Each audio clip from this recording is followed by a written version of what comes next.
దేవునికి మహిమ కలుగును గాక. మరొకసారి అనుదిన ధూపవేదిక ద్వారా దేవుని వాక్యం వింటున్న మీ అందరికీ ప్రభు పేరిట వందనాలు తెలియజేస్తున్నాం. ఈరోజు కూడా పరిశుద్ధ గ్రంథంలో నుంచి ఒక మాట చదువుదాం. యెషయా గ్రంథం 41వ అధ్యాయం 12-13 వచనాలను మనం గమనించితే ఇక్కడ రాయబడిన మాటలు మనం చూస్తే, నీతో కలహించి వారిని నువ్వు వెతుకుదువు కానీ వారిని కనుగొనలేకపోదు.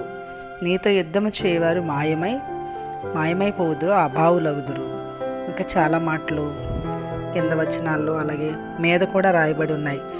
ఒకవేళ ఈ మాటలు వింటున్న మీ జీవితాల్లో ఎవరైనా ఒకవేళ మీతో కలహిస్తూ ఉన్నారేమో, ఒకవేళ మీరు ప్రతిరోజు కూడా ఈ కయ్యాలు, కలహాలు, ఈ గొడవలు, అల్లర్లు, కలవరాలు, భయంతో ఒకవేళ మీ జీవితం ఒకవేళ గడుస్తూ ఉంటే ఈ ఉదయకాలం ఈ మాటలు మీ కొరకే. ఒకవేళ ఎవరైనా మీతో పోట్లాడుతున్నారేమో, యుద్ధం చేస్తున్నారేమో. కొంతమంది జీవితాలను చూసినప్పుడు తెల్లవారు లేచిన దగ్గర నుంచి రాత్రి పడుకునేంత వరకు కూడా ఏదో కలహం, ఏదో కయ్యం, ఏదో ఒక కలవరం, అనవసరంగా ఎలాంటి సంబంధం లేకపోయినా ఏదో ఒక విధంగా నిందిస్తూ, అవమానిస్తూ, బాధించేవారు మన చుట్టూ మనకి అనేకులు కనబడుతూ, ఎదురుపడుతూ ఉంటారు. కొన్నిసార్లు కుటుంబంలోనే ఇలాంటి పరిస్థితులు కనబడుతూ ఉంటాయి.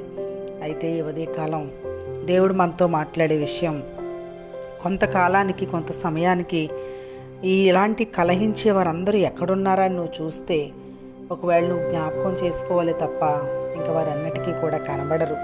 అలాగే ఒకవేళ నీతో యుద్ధం చేసేవారు కూడా మాయమైపోతారు. ఇంకా వాళ్ళు నిజమేనా ఇదంతా అన్నట్టుగా అనిపిస్తారు. కాబట్టి ఫరో ఇశ్రాయేలు ప్రజల్ని, మోషేని ఎంతో బాధ పెట్టాడు. కానీ దేవుడు ఒకరోజు చెప్పాడు, ఇక మీదట మరెన్నడూ కూడా నువ్వు ఫరో సైన్యానికి నువ్వు చూడవు అన్నాడు. ఇక నీకు కనబడరు అన్నాడు. కాబట్టి ఉదయకాలం నిజంగా నీ శత్రువులు నిన్ను బాధించేవారు ఒకరోజు నీకు కనబడరు. ఒకరోజు వాళ్ళని వెతికినా కూడా నువ్వు వాళ్ళని కనుగొనలేవు. అలాంటి దినాన్ని ప్రభు నీకు ఇస్తాడు.